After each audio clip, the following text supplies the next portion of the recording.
Hi everybody, welcome. It's a beautiful Palm Sunday, and today my tutorial is going to be basically what tools do I use to paint my molds. Everybody's always asking me when they're watching me paint my molds, what are you using to do that? So I'm going to go over kind of everything that I do before I start painting a mold. I try to write down in this book here formulas for colors or what colors I use for specific things. Example for my pineapple, I'm going to use the chrome green, and I'm going to mix a little bit of that in with the color shifting grass green, and then I will get the green for the pineapple, and I have that in my book. For the actual pineapple itself, I do highlight it with a little bit of the chrome gold, and then the color shifting mica powder peach puff from Let's Resin is actually the perfect color for the fruit. But I have all of these little formulas written down in my book.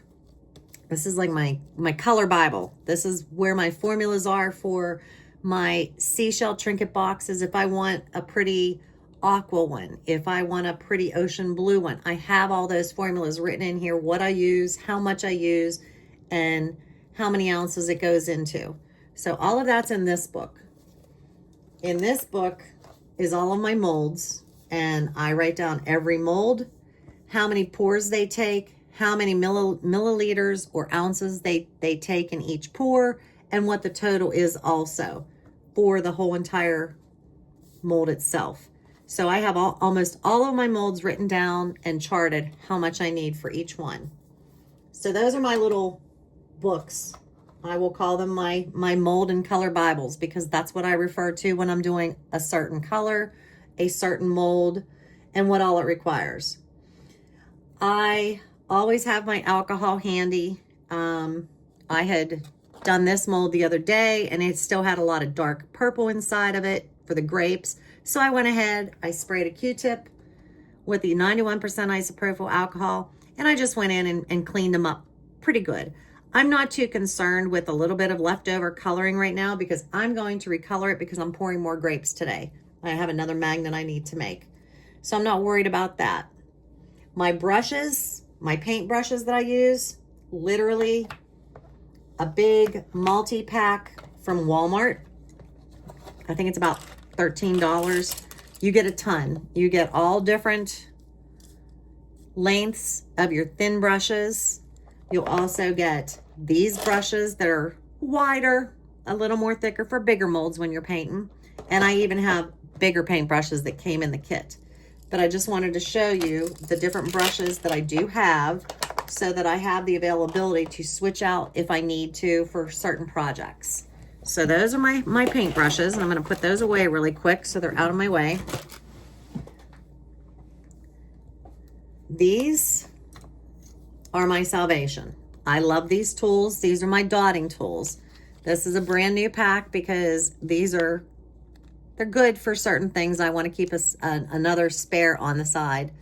I use these for going into, I use the bigger bald one, this one, to go into these little holes, because these crevices are deep. So I dip this in my micas, I shake it off some, and I go down in, and I'm able to paint those deep little crevices with these tools. They're fabulous. I've got different size dots, as you can see, a little bit smaller and then really tiny, that can get into small crevices and do what you need it to do.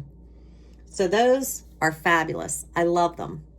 People will see me doing edging of gold up on like rimmed areas around inside the mold. And they're like, what kind of brush is that? This is a paintbrush. And literally what I did, I took my sharp scissors and I cut off that extra length to make it more stubby. This way it's very short. It doesn't fling around when you're painting with it.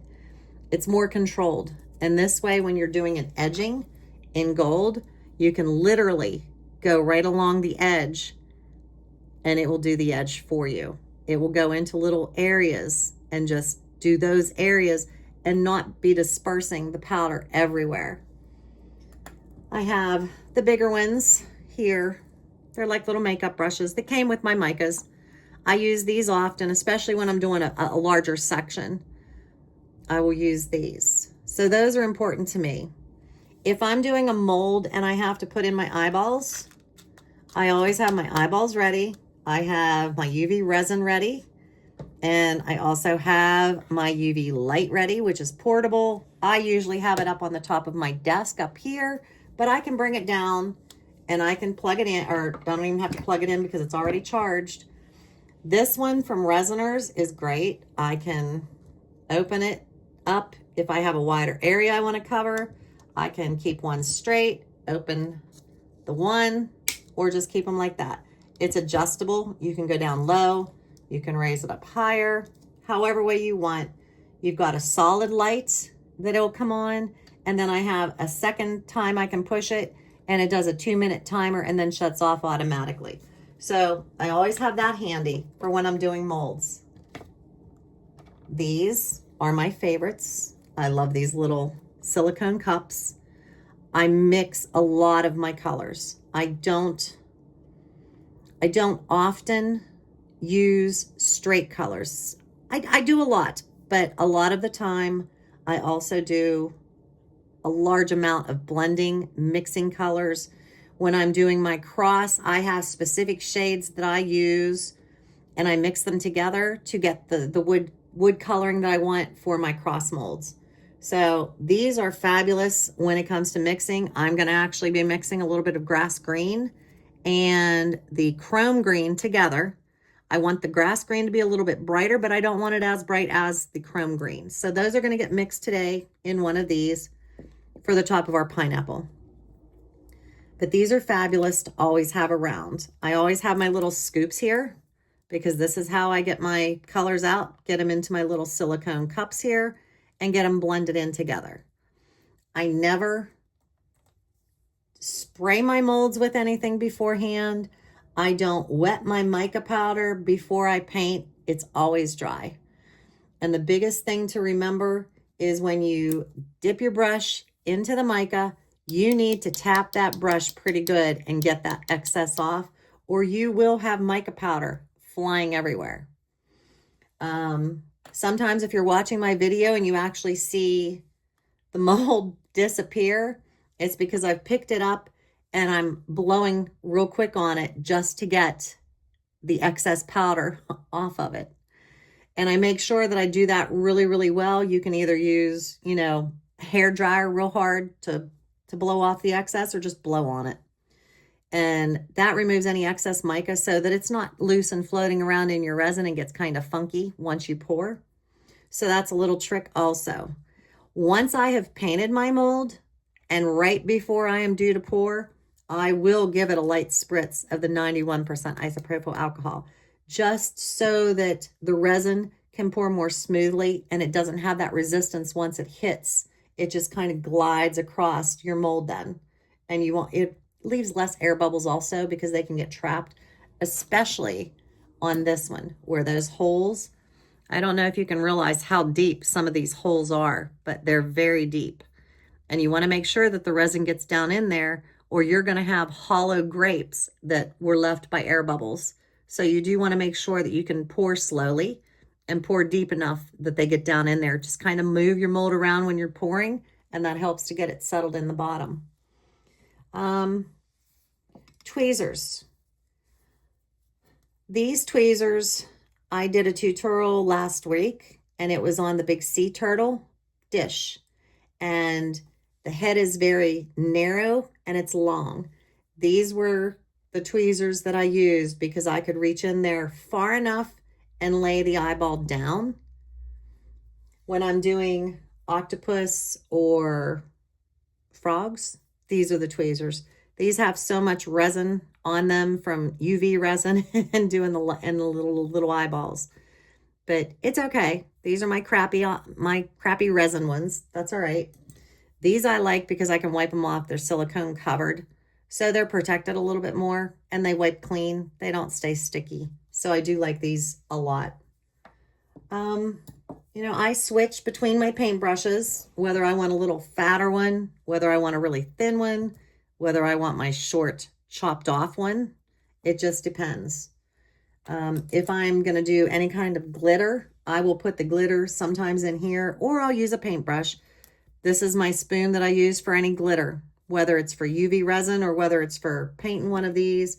I'll use one of these spoons to get my glitter out if I'm not just dipping my brush real fast. So basically, that covers all the tools that I use when I am painting my molds.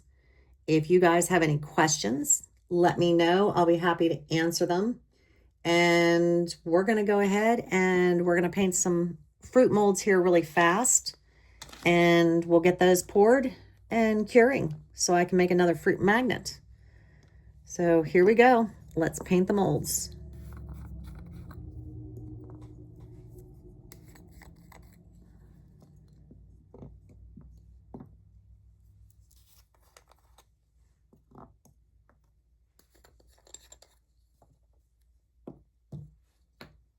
Get my lids off.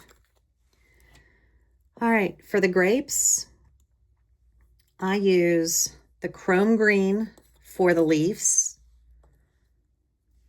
And for the grapes, I switch between the chameleon grape and the chrome purple. I wanted to have a couple different shades of color when those grapes come out. Not all grapes are the same shade. So that's my goal. I just dip my tool. You see my little round ball on there. I give it a little tap and I go in and I go to the first hole and I just kind of move it around and I'm painting in the little grape holes. I'm just going to sporadically do the lighter grape color in the holes. And what ones I don't do with the grape color, I will do with the chrome purple.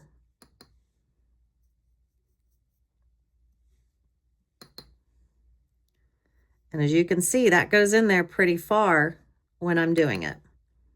And sometimes it takes a couple dips to get that whole section covered. And that's okay. That's how you control what you're doing. It's really hard to control when you're overloaded with powder because it will go everywhere. And then you're wondering, how am I going to clean up this mess? And you don't want other colors running together sometimes. So I'm a little, I guess, more controlled in how I apply my mica powders. Everybody has their own way of doing things. I've just found that these tools and the way I do it work well for me.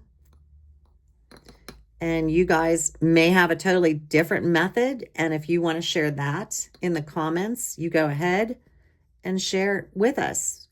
And maybe it's something we never thought of and want to try. So please, be willing to share your ideas also.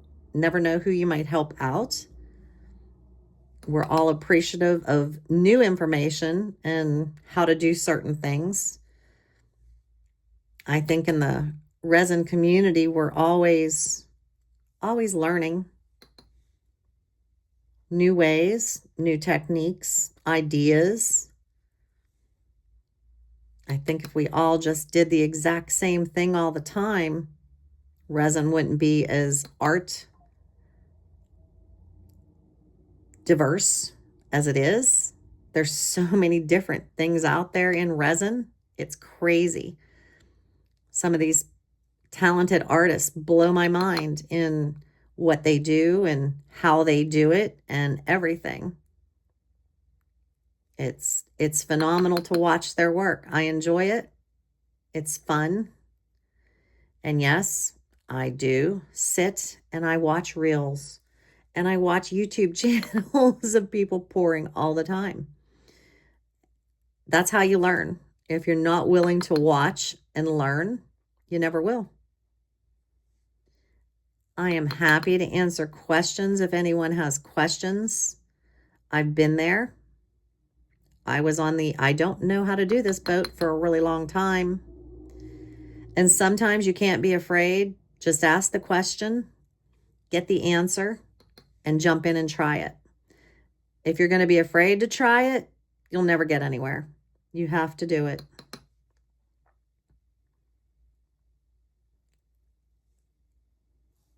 I guess one of my favorite parts of resin is painting the molds. I have a blast painting the molds, but I always like to color. I enjoyed it. I don't know if all of you realize that I have been a hairstylist for 40 years. And when you're a hairstylist, you work with hair color. It's all chemistry. You know your primary, secondary, and tertiary colors. And I know some people don't even realize that there are tertiary colors, but there are. And I know the complementary colors and the colors that are the total opposite on the color wheel and things like that. That helps me a lot. And if you want, one of the smartest things you could do is actually print up a color wheel. Have that chart in front of you when you're deciding what you want to paint on your molds. If you want to paint a mold, but you want that color to stand out brilliantly, you look at that color chart. You can see what colors are right beside it that's in its same family. You can look straight across from it and you'll see what is the most complementary opposite color that goes with the shades that you're doing. It's a huge, huge help.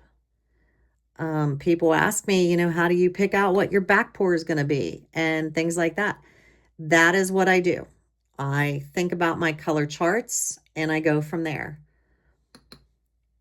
Do I want it to be in the same family? Do I want it to not be too stark, too opposite? It just depends. It depends on what look I'm going for and what my finished product's going to be and how I want it to be.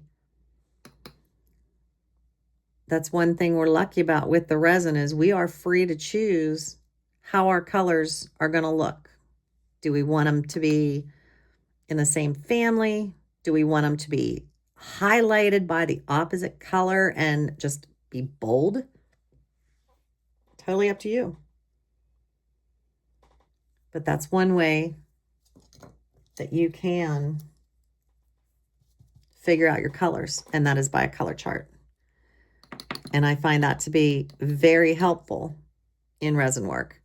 Here I am, I'm loading down my brush. As you can see, I grabbed the bigger brush because I'm going into a little bigger section here, and I don't mind if it goes on the rest of the leaves while I'm doing it. And I'm going into the chrome green for the leaves for the grapes.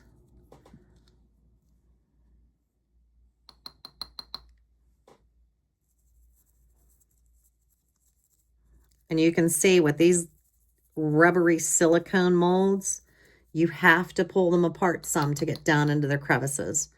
Otherwise, you're going to have plain blank areas, and you don't want that. You want it to be fully covered. You really do. And I always forget on this one, I've got grapes, just a few over here on this side, and I always forget that they're there, sticking out there. So I'm gonna color those in really fast, the few that's there, before I do the rest of the leaf. It'll be easier.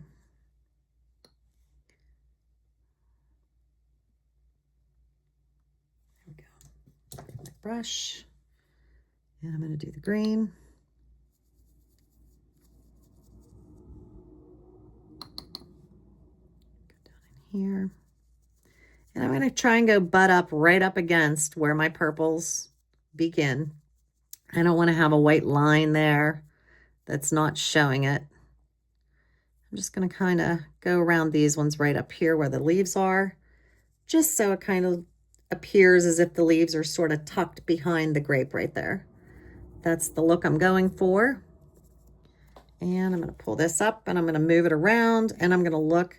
And I can see it's still a little white right in this section, so I'm going to get a little bit more green on my brush, and I'm going to go in there and just make sure that I'm getting all the little crevices where the leaves are. Okay, this is what the grape mold looks like. We've got the two-tone grapes. We've got the green leaves. And that is how to paint that one. Strawberry, once again, I'm going to go in with the bright green, the chrome. And I want to do the leaves. And again, you've got to pull and split these leaves open so that you get into all the little crevices, because they're very narrow, some of them. You have to do the same thing with it when you're pouring your resin so that you can get the resin to go up into these little crevices. The mold's forgiving, it bends, it moves. It's not going to do anything to the mold. It's going to help you complete your project the right way.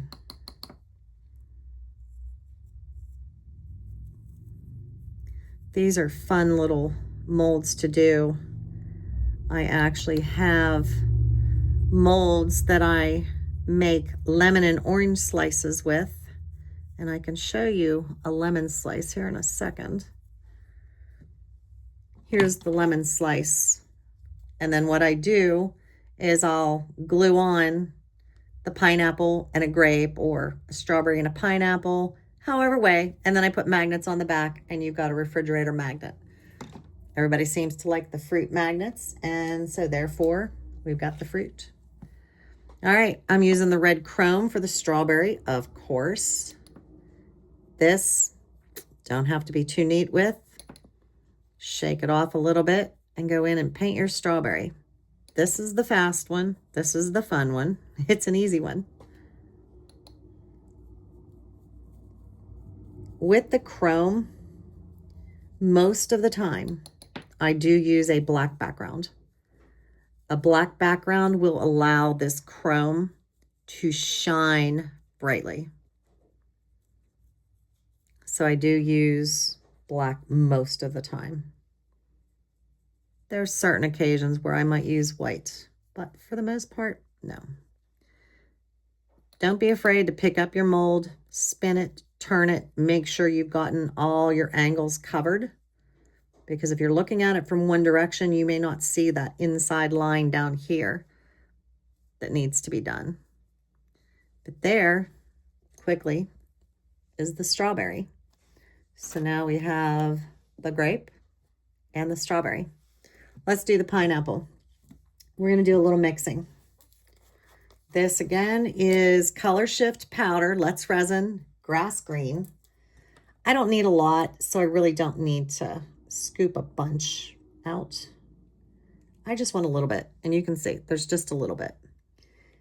If I have some left over in here, I leave it, because chances are I'm going to be making another pineapple, and not an issue. It's not going to go anywhere. It's not going to dry up. It's not going to go bad. You can let it sit in that if you want. If you want to cover it with a little saran wrap, you can. Adding a little tiny bit of the chrome green. Set that over there. And I'm just going to grab this dotting tool here, and we're just going to kind of gently mix. The grass green's too bland. The chrome green is too bright. So let's see what we've come up with. How about that? So I'm going to go ahead. Let's use this one. We're going to go in here. I'm just going to dab it. See, my brush is loaded.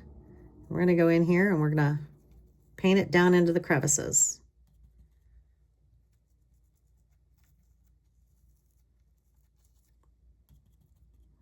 What's going to be nice is the color shifting green kind of gives us a golden hue with it. The chrome green just kind of gives it an extra punch of color. It's not as dull with the chrome green added, which is what I like.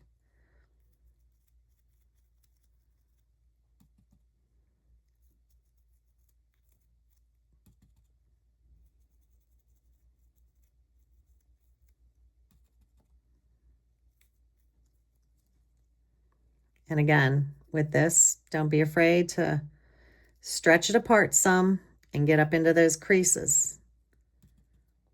That way you're going to have full color on your leaves when you pour. You don't want half your leaves looking black and half your leaves looking green. You want it to all be green. So therefore you want that whole section to be colored. Don't leave it blank.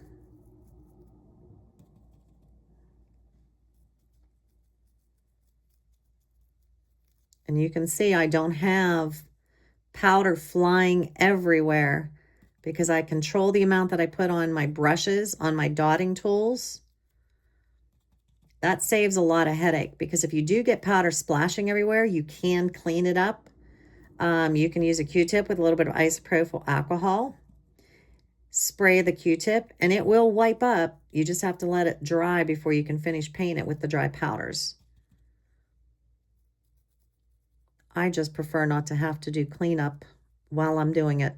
I like to just have it done and no mess.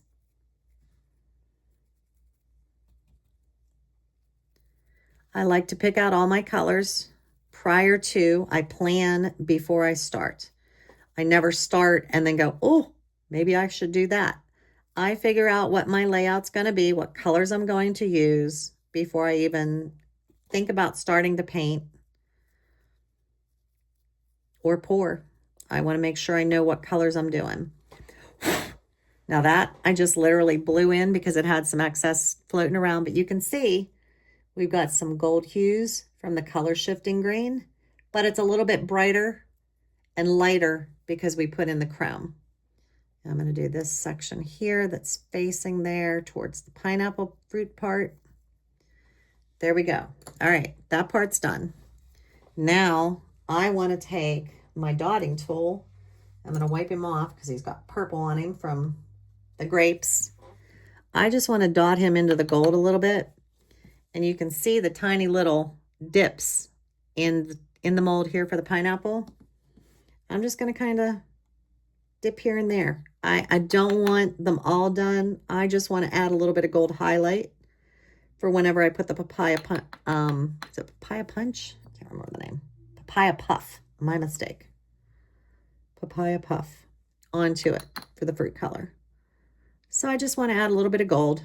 It's here nor there where I'm daubing. It doesn't have to be perfect. I just want some highlight.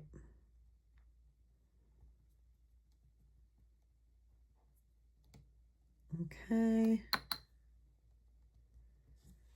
And there you can see that tiny bit of highlight I've put in.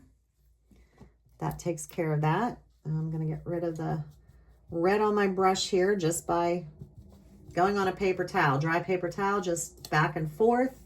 Works just fine. Get your color out. All right, papaya puff is the magic to match a pineapple. It comes out very well.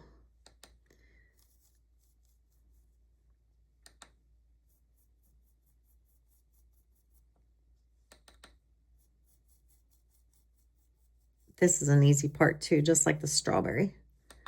You can get it colored in nicely. And I want to go up right at that rim where the gold and the pineapple, or the pineapple and the green match. We want to make sure that that is covered. Otherwise, you'll have a little black streak in between the fruit and the leaf part. And again, pick it up. Make sure that you've gotten up to your edge here in all angles. There we go. And there, my friends, is our pineapple. We've got our pineapple, we have our grape, and we have our strawberry. There you go.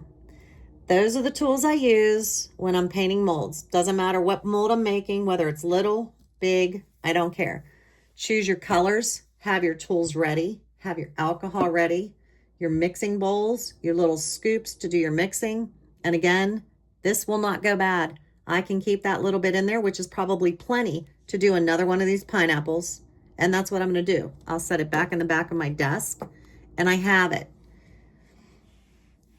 If you guys have any questions, let me know. And there you go. There's your tutorial on how to paint molds.